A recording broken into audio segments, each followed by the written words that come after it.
This programme is the degree apprenticeship for mechanical and manufacturing engineering.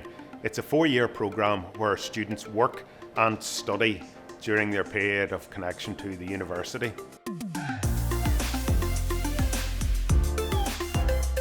So the thing that I enjoy the most about first year in uni is you actually get to experience the uni life. With other apprentices, you're probably stuck in work most of the time, but with this programme, you'll be being like a normal student, going to uni each day, coming back home, you can maybe be going out with your friends as well, enjoying the uni life. At the end of the week, you'll be going back into work and you'll feel like you actually earned your wage as well at the same time. My experience has been unreal so far. I really like it. The uni is so good. I've met so many new friends already.